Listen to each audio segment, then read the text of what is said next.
بسم اللہ الرحمن الرحیم۔ لاکھوں اور کروڑوں درود و سلام نبی کریم صلی اللہ علیہ وآلہ وسلم کی ذات بابرکات پر اور آپ کی آل پر۔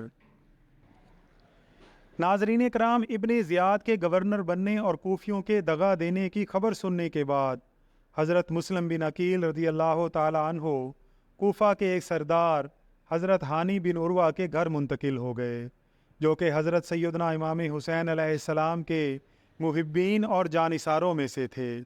ابن زیاد نے حضرت مسلم بن عقیل کی تلاش کے لیے اپنے جاسوس شہر میں پھیلا دیے۔ ابن زیاد کے جاسوس شہر بھر میں حضرت مسلم بن عقیل کو تلاش کرتے رہے مگر ناکام رہے۔ اس دوران ابن زیاد ایک روز خود ہانی بن عروہ کے گھر پہنچ گیا۔ ابن زیاد کو ہانی بن عروہ پر شک گزرا اور اس نے اپنے جاسوسوں کو اس کے گھر کی نگرانی پر مامور کر دیا۔ ابن زیاد کے ایک جاسوس نے ہانی بن عروہ کے گھر کے ایک بزرگ کو اپنی باتوں میں پھنسا لیا اور اس سے کہا کہ میں دلی خواہش کے ساتھ یہاں پہنچا ہوں، اور وہ ملی دلی خواہش یہ ہے کہ میں حضرت سیدنا امام حسین علیہ السلام کے کسی دائی کی خدمت میں 3000 دینار جو میری ملکیت ہیں پیش کر کے ثواب حاصل کروں۔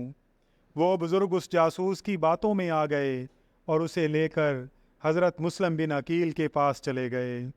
وہ شاطر جاسوس حضرت مسلم بن عقیل کے قدموں سے لپٹ گیا اور آنسو بہانا شروع کر دیے۔ پھر اسی جاسوس نے ابن زیاد کو مخبری کی کہ حضرت مسلم بن عقیل ہانی بن عروہ کے گھر ہیں۔ ابن زیاد نے ہانی بن عروہ کو طلب کیا اور ان سے حضرت مسلم بن عقیل کی حوالگی کا مطالبہ کیا۔ ہانی بن عروہ نے کہا کہ وہ میرے مہمان ہیں، میں تمہارے حوالے ہرگز نہ کروں گا۔ ابن زیاد غصہ میں آ گیا اور پھر اس نے انہیں قید میں ڈلوا دیا۔ ابن زیاد نے کوفہ کے دیگر قبائل کے سرداروں کو اپنے ہاں مدعو کیا، اور جب وہ پہنچے تو اس نے قلعہ کے دروازے بند کروا دیے۔ حضرت مسلم بن عقیل کو جب خبر پہنچی تو وہ ان 18,000 جوانوں کو لے کر جو بیعت کر چکے تھے گورنر ہاؤس پہنچے۔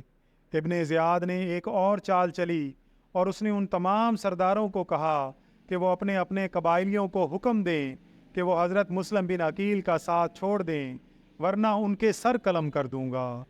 ان سرداروں نے اپنے اپنے قبائلیوں کو حکم دیا، اور وہ جو حضرت سیدنا امام حسین علیہ السلام اور حق کے لیے اپنی گردنیں کٹوانے کو تیار تھے، انہوں نے حضرت مسلم بن عقیل کا ساتھ چھوڑ دیا۔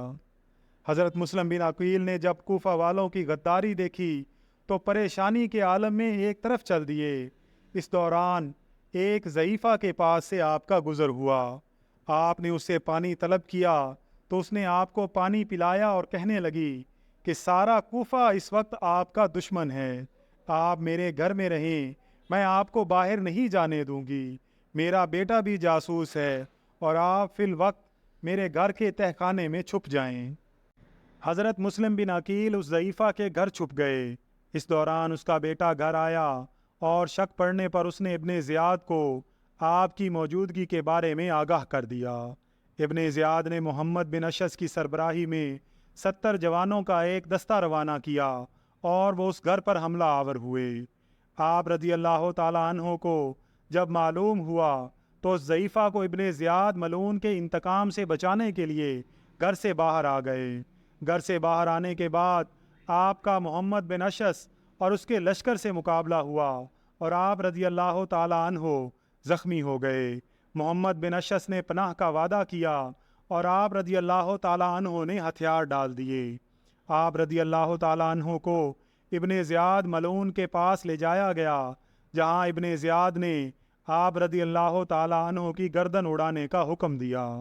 آپ رضی اللہ تعالیٰ عنہ نے محمد بن اشعث کو اس کا وعدہ یاد دلاتے ہوئے کہا کہ تم اپنا وعدہ تو پورا نہ کر سکے، مگر تم میری ایک بات مان لینا اور میرے بھائی حسین علیہ السلام کو خط لکھ کر کوفہ کے حالات سے آگاہ کر دینا۔